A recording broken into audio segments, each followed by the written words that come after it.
And everyone, I have just started the recording, Patty and Jane, so we are going to be recording this session just as a reminder to our participants. Thank you, Kyle.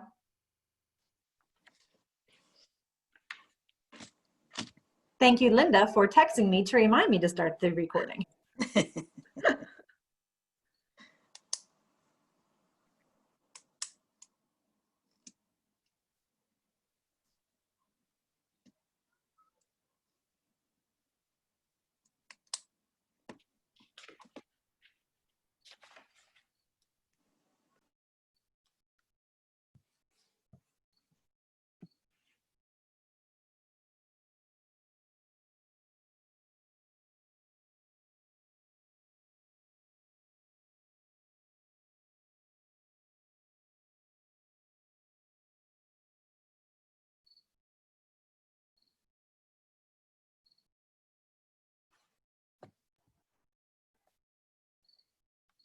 Patty and Jane, looking at the time, it is 7:31. Okay. Shall we begin? Okay, good evening, everyone. My name is Jane Harsha. I'm First Vice President of New York State PTA, and it's my great pleasure to welcome you to the 7th in the series of New York State PTA web chats. Our topic for tonight is, are you ready for your first meeting of the year? Always a challenge in any year to make sure that you're ready for that, but particularly at this time in the middle of a health crisis and the reopening of schools and all the other things that have been happening over the past 6 months. So we look forward to a really good, vigorous discussion with lots of good questions. I'd like to take care of a few housekeeping responsibilities. As Kyle just pointed out, this will be recorded to be shared after the chat is over. We also have muted everyone who is not a presenter, and we ask that you please remain muted so we don't have background noise, unless later on in the discussion, for some reason, you need to directly address one of the presenters. Please also show your video only if you are a presenter or if you are called on to speak, perhaps to follow up on a question that you asked. And I will also encourage people to continue to submit questions through chat@nyspta.org, which we'll be monitoring throughout the evening. So we need to make a few introductions. As I said, I'm First Vice President, New York State PTA, and we have a number of other members of our staff and our our governance team who are with us tonight. So I'm not sure if Laurie Zaman is here. Laurie, are you on? I am. Okay. I'm doing double duty. Our president. I'm sorry, I apologize. I'm doing double duty tonight. I have a national president's call that's going on my cell phone, and I have you all on my iPad, but I wanted to welcome you all tonight to the web chat. We're really happy about continuing to hold these. I think we're going to get a lot of great information tonight. Shout out to Jane and Patty, our web chat team. They've been with us, you know, all along since we started, and Kyle and Linda for working behind the scenes tonight. And then, of course, our presenters, Jerry and Sonia and Lynn. I'm just so happy that we have region directors that are from all areas of our state. So we have people that are representing the western side and the central side and down, you know, in the island. And so that's really good. I'm sure you're going to get a lot of good information on tonight's web chat. So thank you again for all being here, and thank you to all the presenters. Thank you, Laurie. So I will continue with that. We have 3 main presenters tonight. As Laurie mentioned, we have Jerry Lehane, who is the region director for Northeastern region. We have Lynn Petrosky, who is the region director for Nassau region, and Candy Dikowski, who's the region director for the Western region. Sonia is on the call also as some backup technical support. We also have with us Patty Frazier, who is the Vice President for Leadership Development, the Treasurer, and the Designated Officer for Leadership Development. Patty has often hosted these chats, but tonight she is doing technical support along with Linda LaRusso, who is one of our staff people in charge of communications and marketing. We also have Kyle, our executive director on the call, and Kyle is the one who has been updating you and keeping everybody informed as to the progress of this chat. So there are undoubtedly other members of the governance team that are on the call. We have good support from our governance team, and we welcome all of those people as well.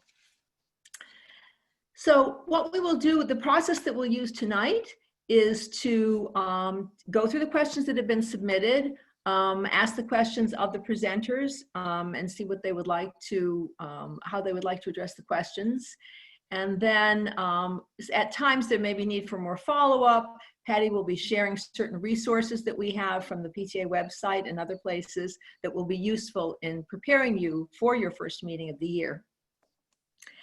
So what I'd like to, oh, and the last thing I'll say is we will encourage you at the end of the chat, if for some reason you have to get off early, we're always welcoming suggestions for future chat topics.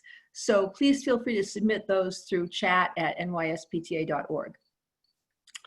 Okay, so we thought we would start tonight with some questions that Jerry actually has been collecting in her role as region director. She has heard from a lot of local leaders, and there are certain issues that keep recurring. So we'll begin with Jerry, if you can share a few of those questions, and we can have our presenters address them.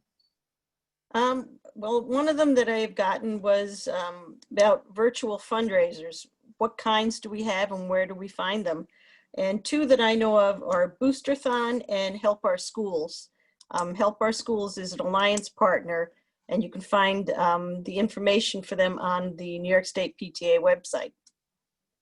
And another thing is, I could say, is to look at what funds you have left over from last year and figure out what activities you won't be able to do this fall, and perhaps you won't have to do as big a fundraiser as you did in the past.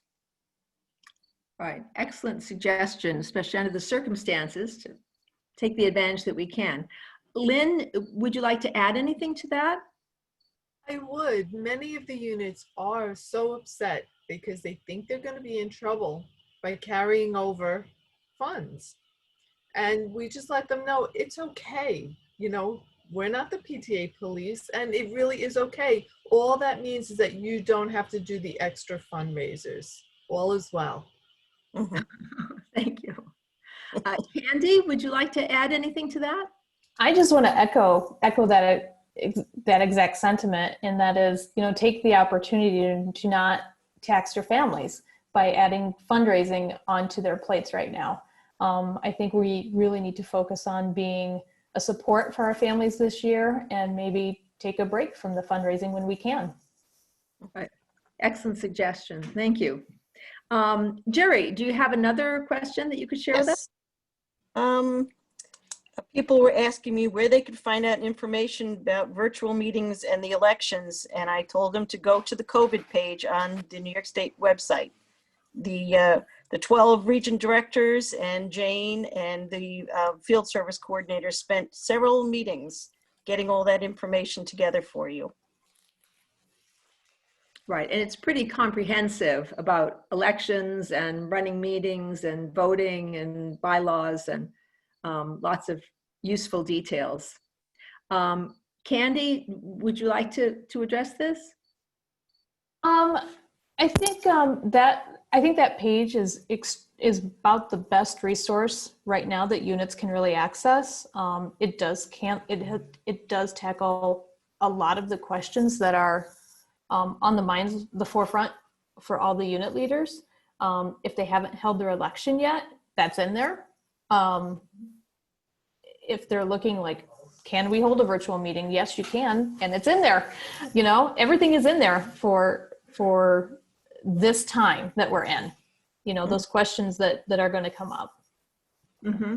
Jane, if you'd like, we can live show that COVID page so everybody can see what that looks like. That would be great. Okay, great. Give me a second.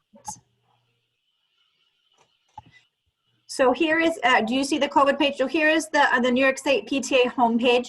On the left-hand side, there's a link that says COVID-19. If you click on that, it will bring you to a series of sub-pages.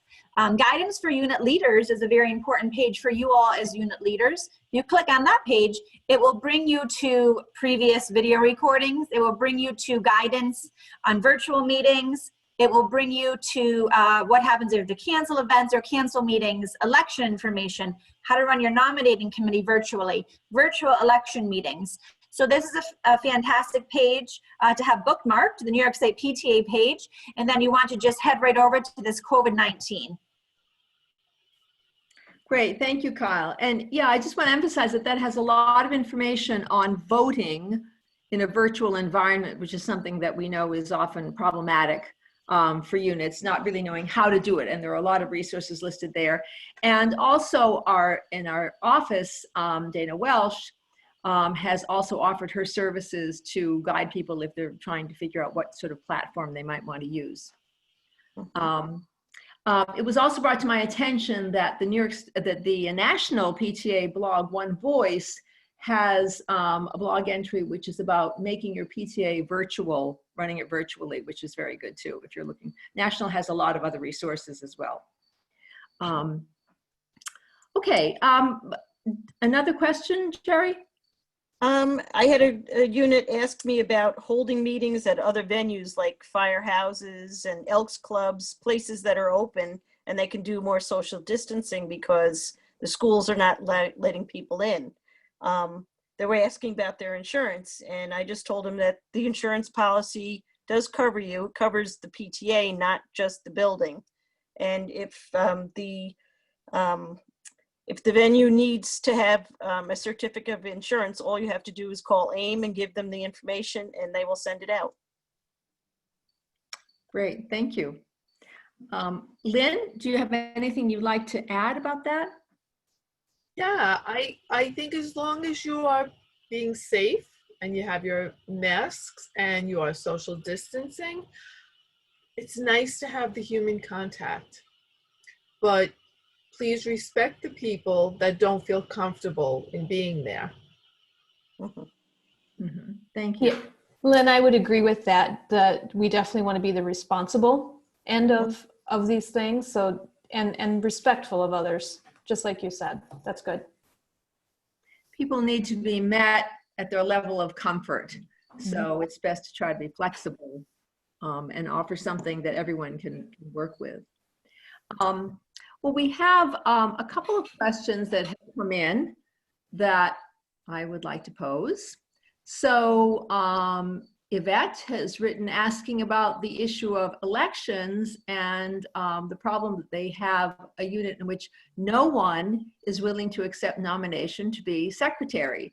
So what do? Secretaries are required positions. Do they have to dissolve because they don't have a secretary? Candy, would you like to address that? Wow. I've been in that situation where we didn't have a secretary, and it is one of the required ones.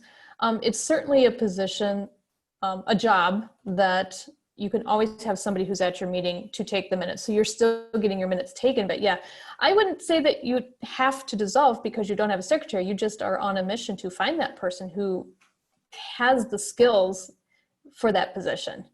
You definitely want to keep looking, and you need to announce that there is that vacancy at your meetings.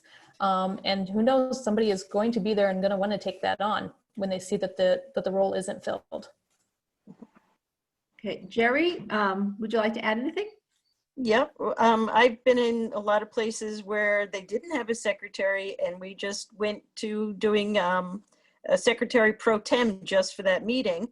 And the person would take the notes and then somebody else, one of the officers would type them up. And after a few months, people would say, all right, I'll do it because I'm watching you doing it. It's not any big deal. And then somebody did finally step up. Yes, sometimes this temporary person can be lured into taking on a position that way. It's a nice position, actually. It's fun to be a secretary. Okay. It's not do it. Any experience with that in Nassau? Yes. As you can imagine, because we have so many units, it happens more than I would like to say. And on a normal day, we would be going into the unit and we would explain to them that although we wouldn't want to dissolve them, it could be a possibility because it is a mandatory position. We explain what it entails, and usually by the end of the evening, somebody steps up. Yeah, I think that's true. I mean, sometimes when people realize that it's not that big a job, and I mean, it's an important job, but these are tasks that a PTA member can do. Otherwise, we wouldn't be able to function as an organization. So just needs to be demystified sometimes. But that's true with other officer positions as well. Okay, we also have a question from Lee saying our first meeting will of course be Zoom, but how do we go about approving our budget for the year this way? Would one of you like to address that question? Okay, Lynn, thank you. I will. We actually just had our first region board meeting, and what we did is we sent the proposed budget out to everybody so they had time to review it, and then we voted on it at that first meeting. I'm sure many of the budgets are going to have 0 lines because you're not paying for training. You know, you have to really be responsible with this. But yeah, you could absolutely do it. Just let everybody have it ahead of time. If there's something that is felt that an explanation is needed, our treasurer would put numbers 1, 2, 3, 4, 5 next to certain budget lines with the explanation of why there was a 0 or why we did certain things. Great. Would anyone else like to address this question? No, I think that's it exactly. We did the same thing with my local unit. We pass our budget in the spring, which is also when we pass our region budget. But we did the exact same thing. You know, we distribute it ahead of time and welcome the dialogue, and you're able to pass your budget at that time then. Mhm. If I could also add to that, if you put the budget out there and nobody has any questions, please start a conversation because there are questions and sometimes they don't want to be the first one to say anything. Right, that's a good suggestion to get the dialogue going. Okay, so we have a question of a number of units have asked, we're told. This is from one of our field support coordinators, Joan Wobnick. Do officers remain in place, and can new officers just take over, or must they have an election? Jerry, would you like to respond to that one? You do need to have an election. If it's somebody who's had their first year and they're planning on doing the other one, then you do have to have an election, but it's not as imperative as getting somebody new in there. But you do have to have an election. Okay. And what about the question about can officers remain in place? Lynn, could you like to respond to that? Sure, they would stay in place. Again, Nassau Region, we have not had our election yet. So our officers have remained in place, and we're going to be having our annual meeting, which we will have our elections, and then they will move over to their new positions, and hopefully we'll have everything go nice and smooth. So there is a backup until you can actually get to having the regular election. Yes, and as Jerry said, yes, you have to have the elections. We've been posed the question many times, can we just pick who we want since COVID? And I said, no, you cannot. If you know that somebody's going to be taking over the summer here, you could be working together and getting the other person up to speed, then have your election and they're ready to go. Mm-hmm. Absolutely. I'm going to piggyback on that, Jerry, if you don't mind. I've been in touch with a couple of units that have, and they have not felt ready to hold their election yet because COVID. But I just encourage them then to take this time to really ease through that transition process. There's no reason why they can't work together now to plan for next year and what's coming up or this coming year, and definitely work together with each other as well as with your principal, and be prepared, and that transition will go super smooth. Right. So taking advantage of that little bit of extra time to make the transition, which is so important in the turnover of officers. Okay, so we have another question about when should a unit have its first meeting? Right after school starts? Should it first be a virtual meeting, or should they try for a live meeting? Candy, would you like to respond to that? I think that's really up entirely to the unit and their building administration and scheduling. My school is not doing anything in person right now. So everything will be virtual for the time being.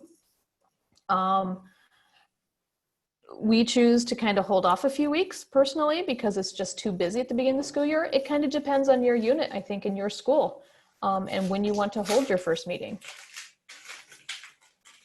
Okay, thank you. Lynn, would you like to respond to that?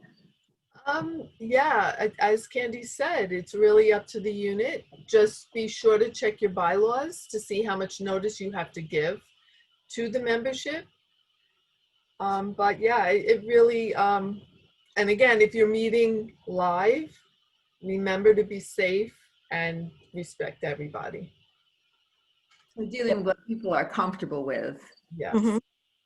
Thank you. Jerry, did you want to add anything to that? Yeah, I know several units that usually have like an August meeting, and they had asked me if they could still do that. I said, absolutely. You can do it virtual, or you can, and one I know went to a park, and they all sat in lawn chairs and had a meeting. Great idea. Thank you.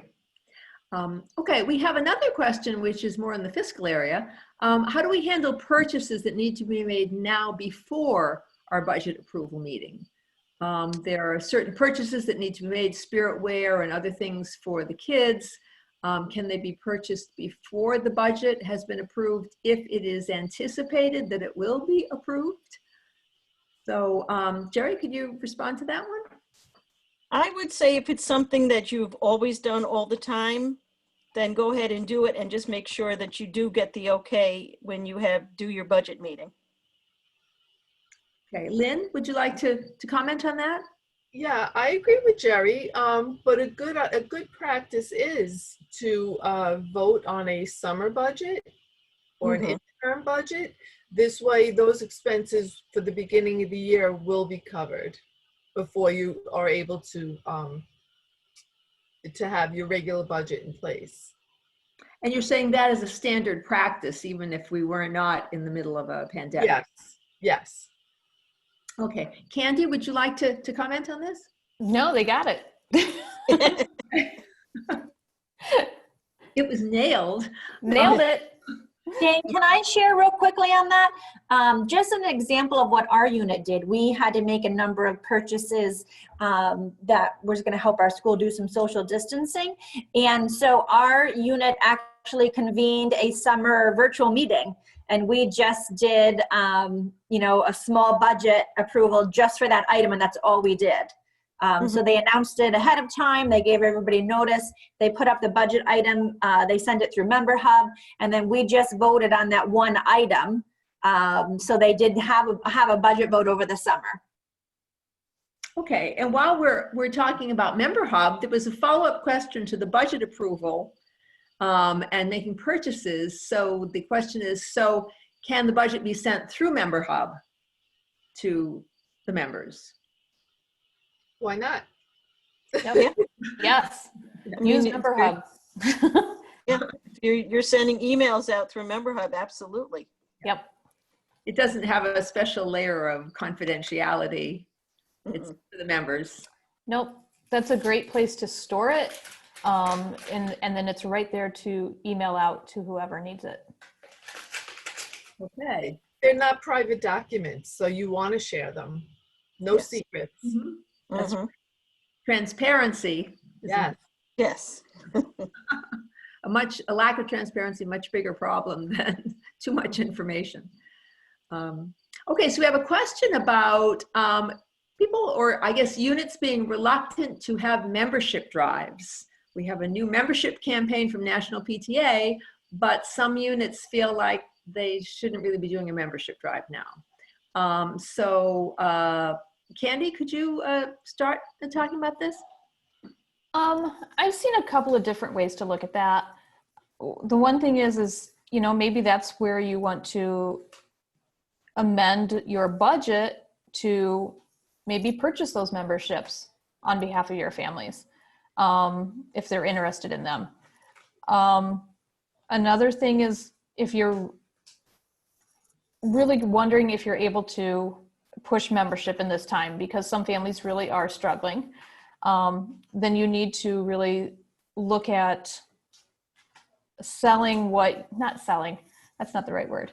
You really want to show people what your PTA has done. You know, maybe it's not about the bake sales or the family events. Maybe it's about what has our PTA put in our school? You know, what has our PTA done to enrich our kids' education experience? When people see that, then they may be more apt to realize, oh, this is something in addition to what our school district's providing, and this is good, and we need to keep supporting this. Right, right. As opposed to paying for services, but really supporting the good work that the PTA has been doing all along. Jerry, could you respond to this also? I agree with that. You know, showing them all the arts and education things that you bring into the school, that you're not just doing the bake sales, and also show them that you did all kinds of advocacy when it came to COVID and getting things ready for school. You know, being part of the committees that the school district have, because I'm sure some PTA members were on that. You know, show how you're an advocate. Okay, and Lynn, how do you deal with this in Nassau? Well, a lot of things have stopped. What hasn't stopped is all the advocating that we do for children. And then something that we are looking to do is put together a video on why we PTA and how we PTA, which is something that everybody could look at and really understand why it's so important to have that membership. Okay, and I think it's also really important for people to realize that much of what we do for advocacy, whether at the state level or the local level, is done electronically. If there's one thing that is easy to do virtually, it's advocacy. And that's really our mission. So it's a chance to kind of refocus, as you say, on what we're supposed to be doing. Not that there's anything wrong with fundraisers. And I don't know if people do bake sales anymore. I'm sure they're looking for a while now. But those other sorts of kind of social support events, we're really about advocating to protect and look for the welfare of children. So. And Jane, if you don't mind, I'd also just add that National PTA offers a lot of grants. There's a lot of money available in grants to units that would really assist units, especially the COVID grants that they just awarded. So that's also a great reason behind, you know, it's Right, right. And often units don't know about that. And I would just say, encourage people to contact your region director who can help you, you know, locate some of those grants and so you can go ahead and apply for them. They are designed for local PTAs. So that's exactly the audience they're looking for. Okay, so this is a different question. Amanda writes in that she's going to be having a medical procedure. Does the first VP take over her role as president while she's recovering for 2 weeks, or does an election need to take place? Jerry, you want to lead off on this one? That's what your VP is for. They're there to back the president up. It doesn't matter if you have several VPs; they can all do the president's job. Yeah, but you do need to have somebody step forward for those 2 weeks.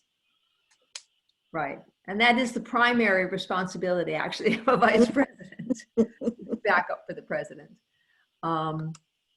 mean, the president can still answer calls and things like that, but anything physical, the VP would take care of. Exactly. Thank you. Okay, so here's an interesting question. If there's nothing going on, do we need to have a monthly PTA meeting to say we're here, but we have nothing to report? Lynn, you want to respond to that one? I think you most definitely should have your meetings. I know as a region director, the units, they're craving the communication. And so it's more important than you think. Even if there's nothing going on, say, okay, here's our treasurer's report, take a, let's approve the minutes and just have a dialogue. What could be going on? Mm-hmm. Yeah, I would agree with that, definitely.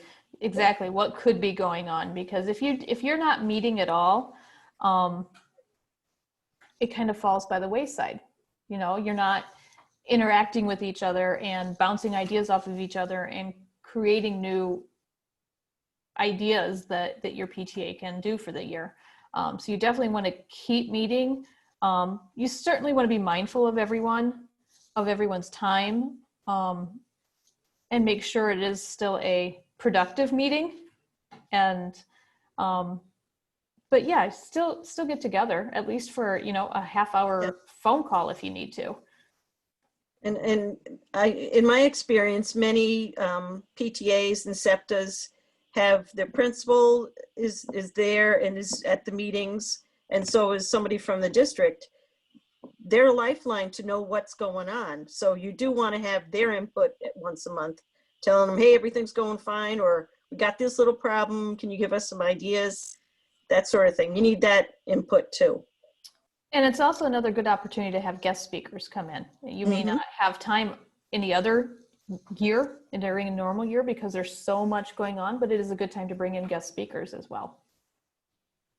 Great ideas. And just keeping those channels of communication clear and open between parents and families and the school system, which, I mean, people have so many questions.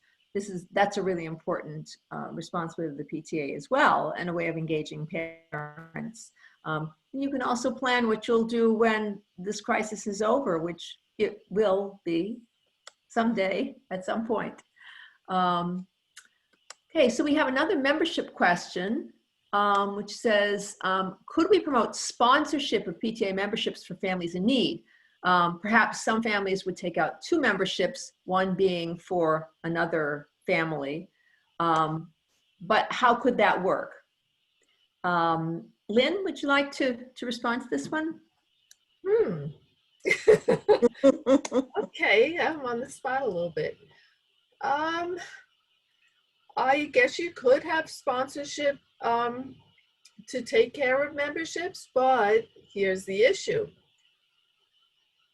You either take care of all or you take care of none, because you're not supposed to really be doing anything for particular families. It's supposed to be for all.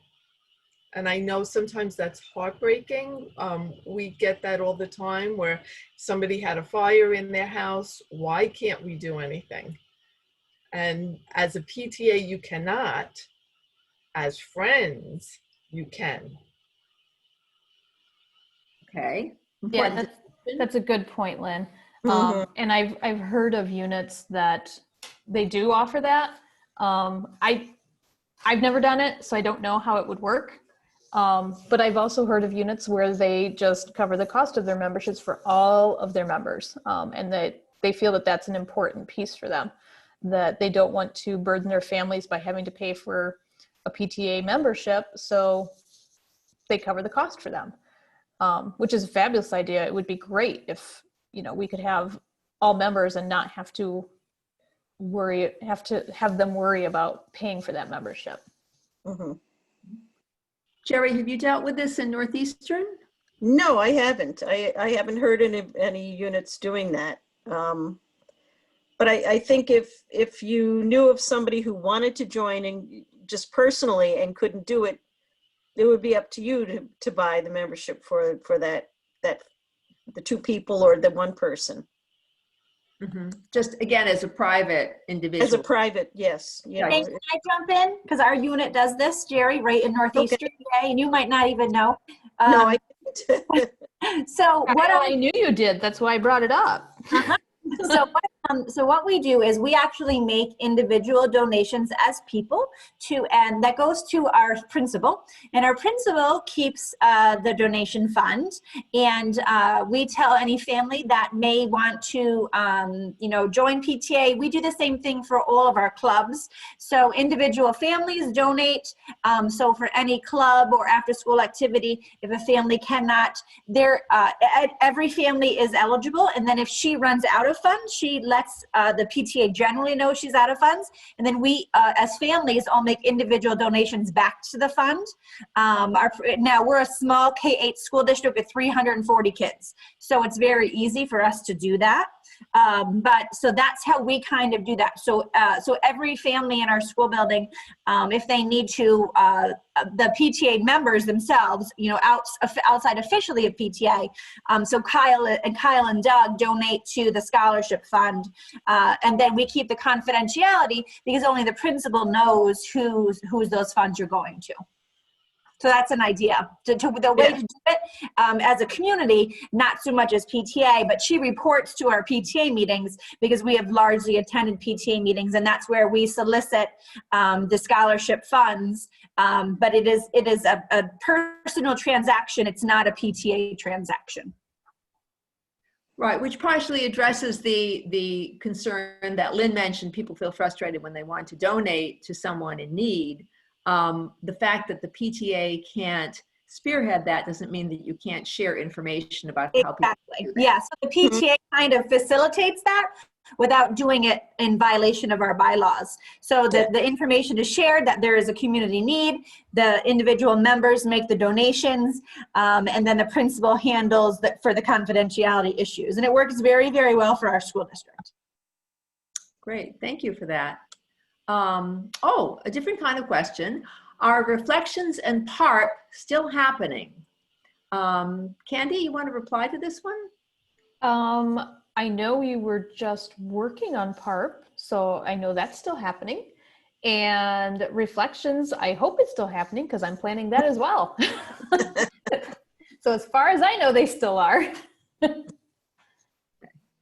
Jerry, would you like to add anything?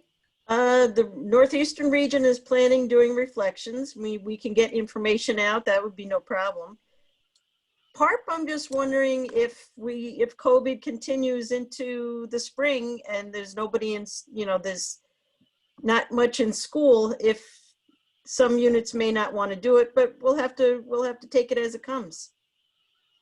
I think that if you really use your imagination and get creative, there will be a way to do that.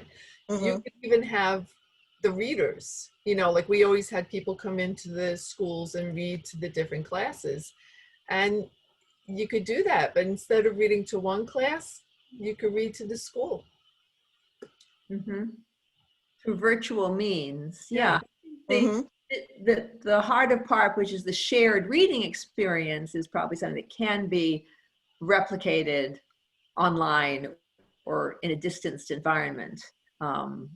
It would be different, but an interesting challenge to be able to recreate the PARP program in your school to be able to fit the needs of the moment. But definitely both of those programs do continue for us. Yes. And with PTA, there's always a way. Yeah. It's PTA your way. There's always okay, so then we have a comment. Oh, no, sorry, we addressed that question. We have one here about advocacy. Somehow, I'm trying to open this message and it's not wanting to open.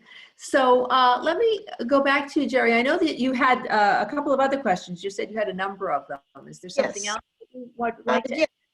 I had a unit contact me because someone who had been voted in as an officer, they have decided to homeschool their kids this year. And they were wondering if they could become a member and stay as an officer. And yes, they can. They can be community members. They would, you know, the kids wouldn't be enrolled, but they would be a community member and they could stay as an officer. Mhm. And they could participate in all the activities that PTA does. Yes. Lynn, how does this work out in Nassau? Do your PTAs have a lot of community members or We do. extended? Yes, as a matter of fact, I was one of them. I was a president at the middle school where I no longer had children, and they needed a president, and why not? It's what we do.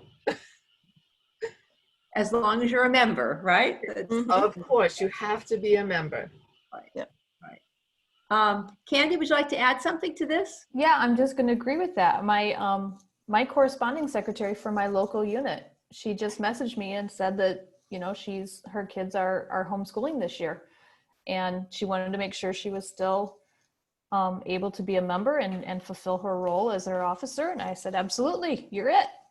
Just join. Just join. Yeah, right. Common misconception, you don't have to have a child in the school. You don't even have to have a child to join the PTA.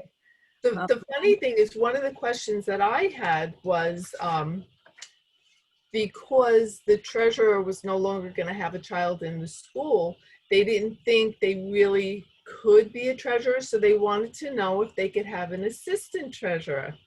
So we did let them know there is no such thing as an assistant treasurer. The current treasurer can still remain. They're a member, they were elected, but they could have a finance committee to help out with certain things, but they could not be signers on the checks. Okay. Thank you. Okay. Jane, I'm going to interrupt you. Stacy Sass has a question. Stacy, could you type your question into the chat box and then we can address it? That would be great if you can. Okay.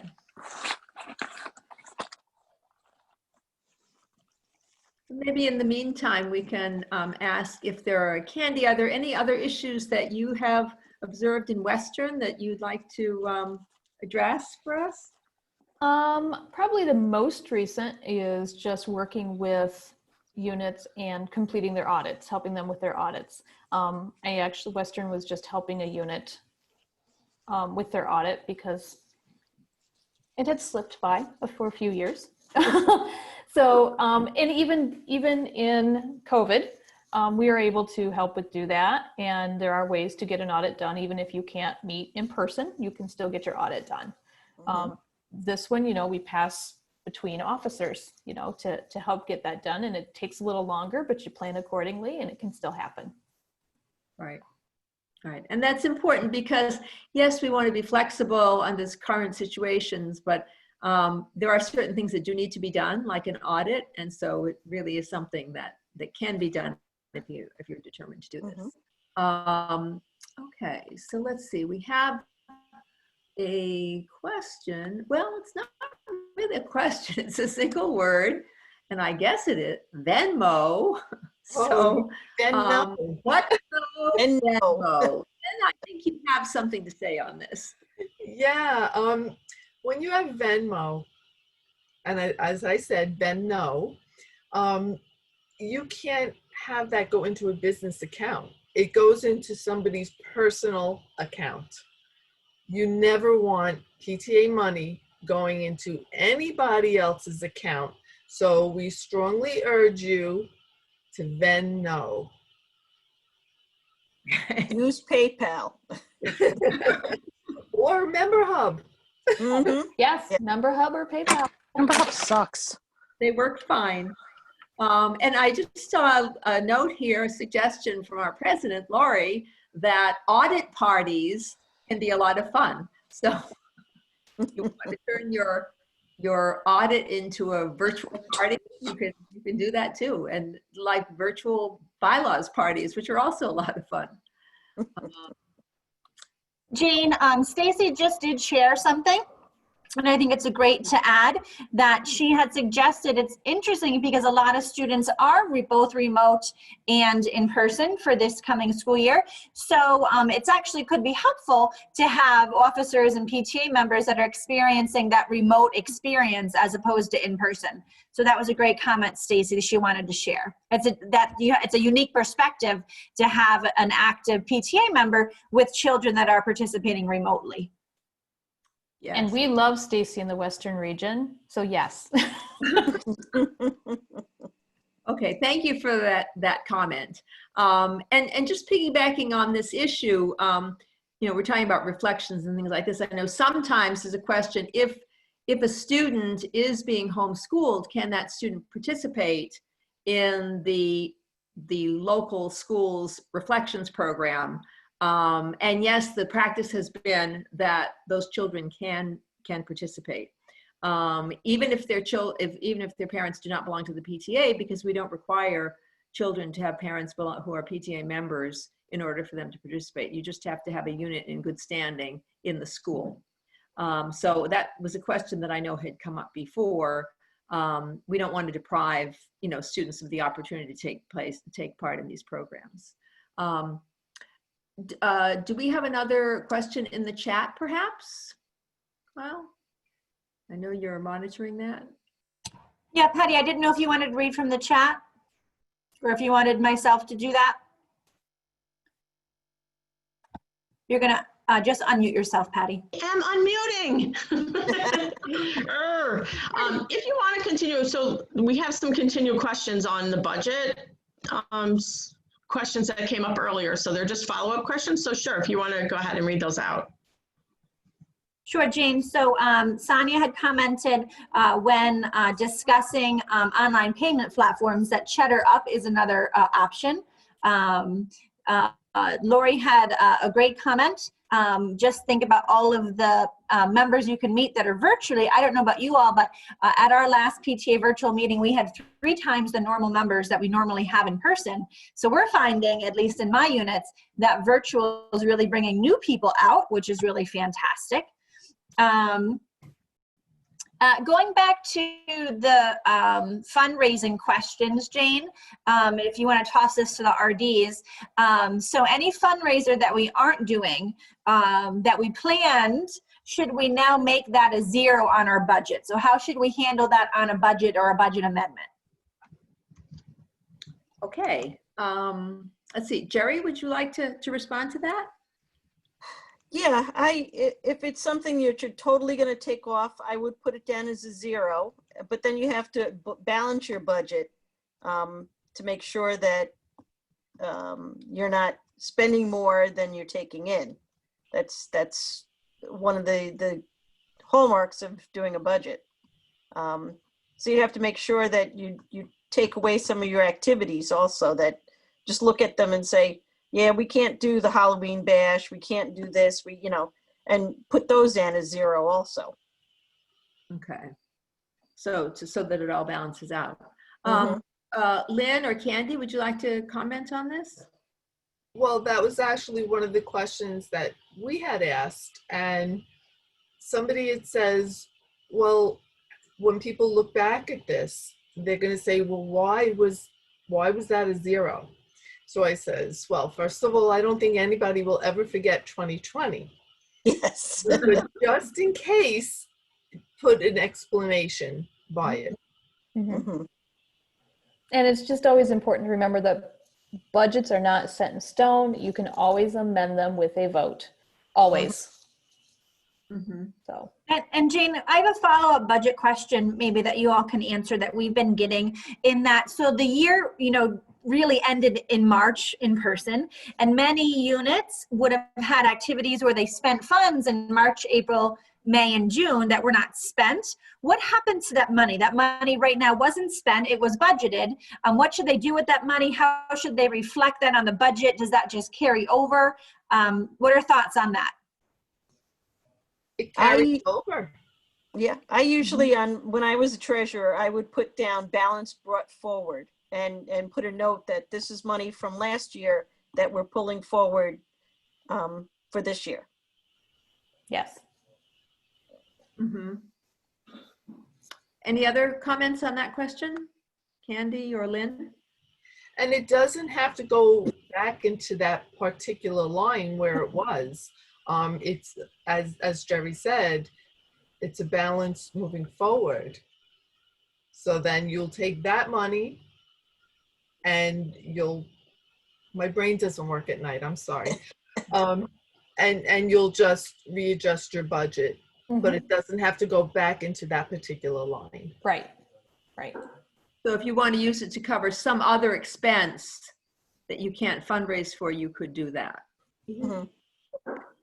And Jane, Patty's on, so maybe she could, you could just touch base with her to see if she wants to add anything, the state treasurer. Okay, Patty, what would you like to add? You're muted. First, I have to unmute myself.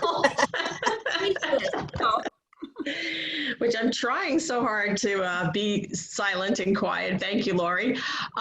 So we have had that question quite a bit. And I think, Lynn, you really brought up a really good point about not you having to use the funds for the same line item that they were originally planned for.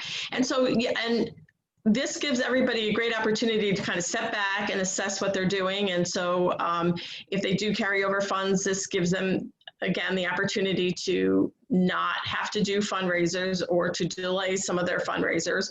Or, as I like to do, if you possibly can, is to, if you say you have a fundraiser that is a family night or that type of thing, still try to do something, but turn it into more of a fundraiser. So kind of eliminate the profit margin out of it so you can continue it on. I know we used to have a big to-do about a plant sale. We always had a plant sale at one of my kids' school, and it happened at the end of the year. And if we didn't need the money any longer as a fundraiser, everyone kept saying, well, we don't have to bother with the plant sale, but we all wanted the plants.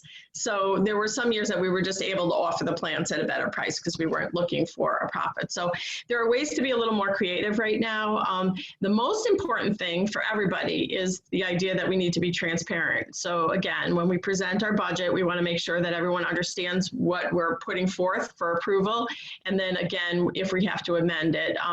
But we do want to make sure that everyone is aware of where their money is going. So either the money they contributed last year through fundraisers or the money that might be coming in this year. So I think those are great ways, again, to engage parents, engage members. So if you have extra funds, why not set up an extra fund committee?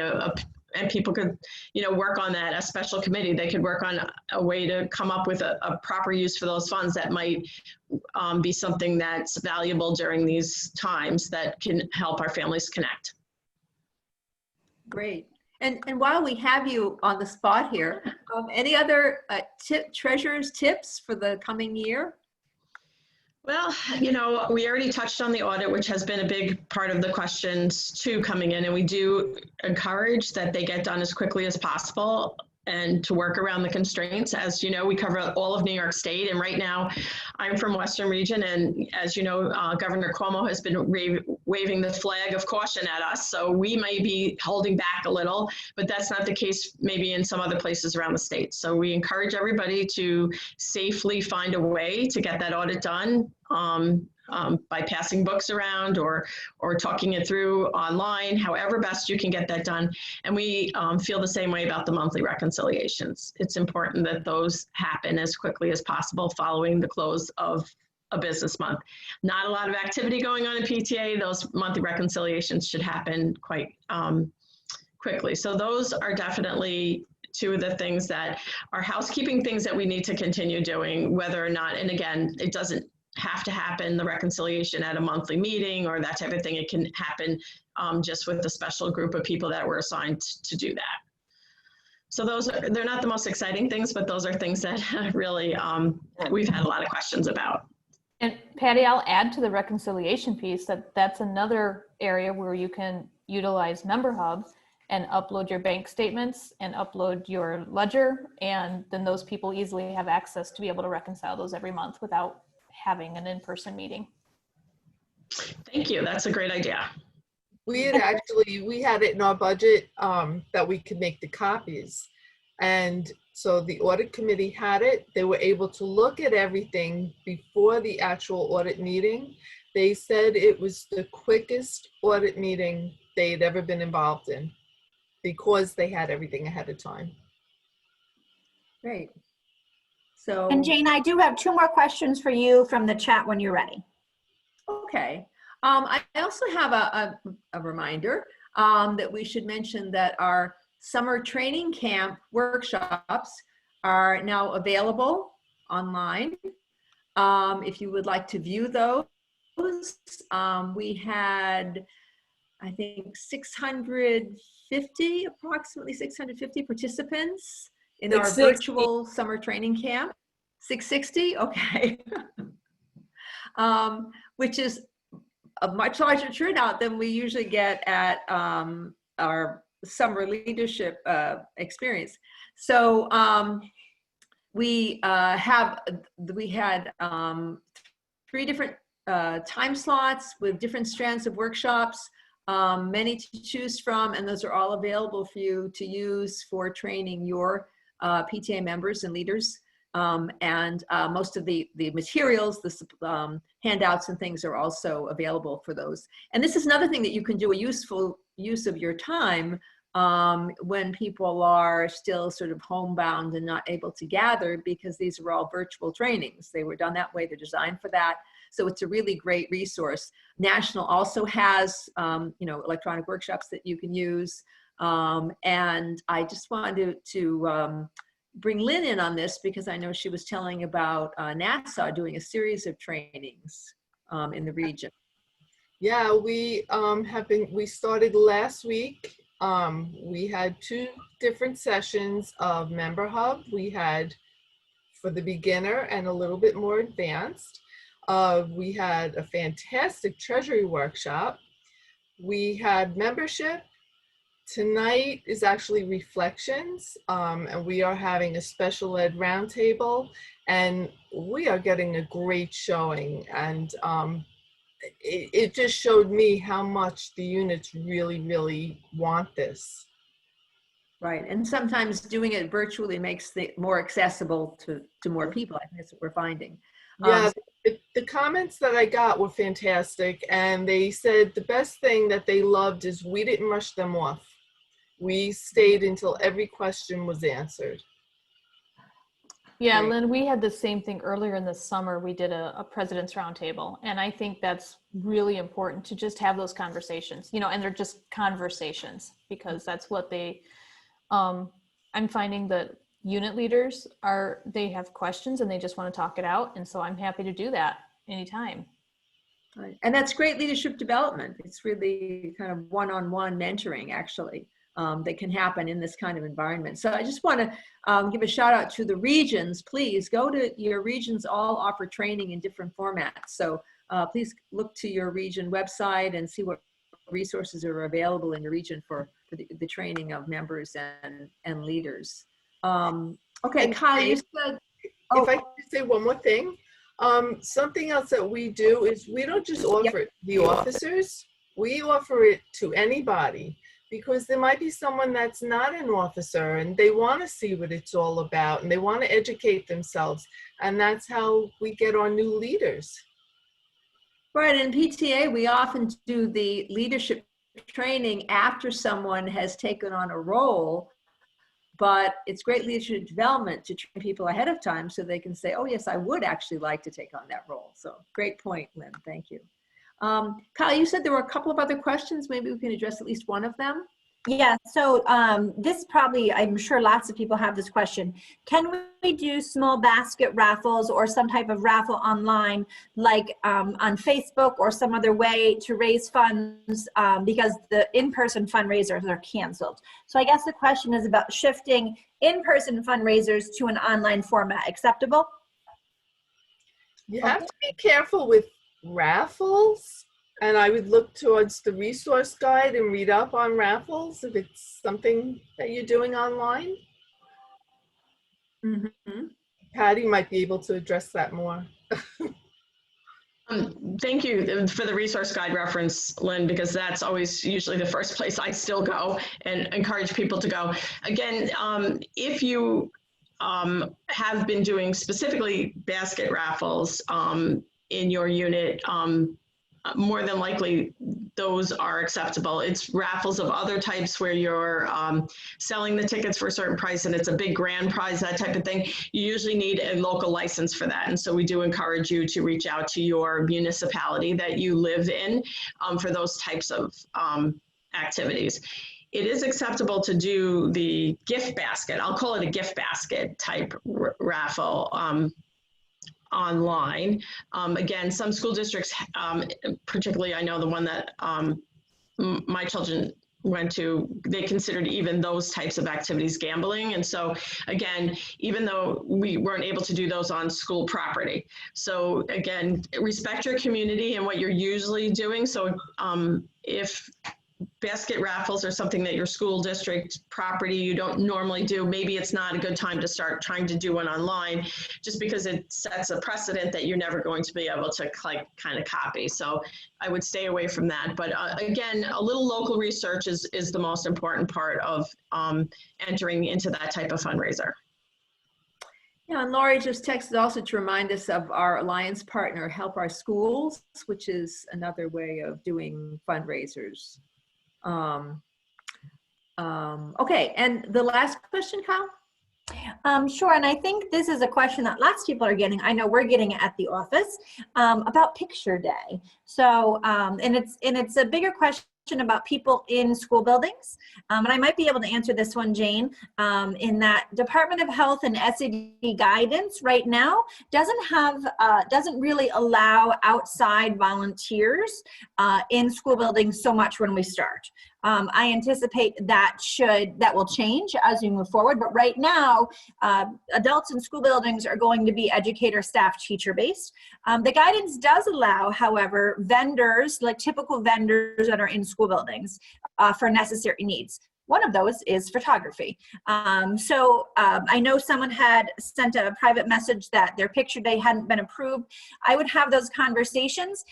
So while PTAs usually help with picture days, the PTA volunteer might not be able to be there, but the vendor themselves is likely allowed under guidance. So that's something you want to talk to about your district. Okay, great. Thanks for that, Kyle.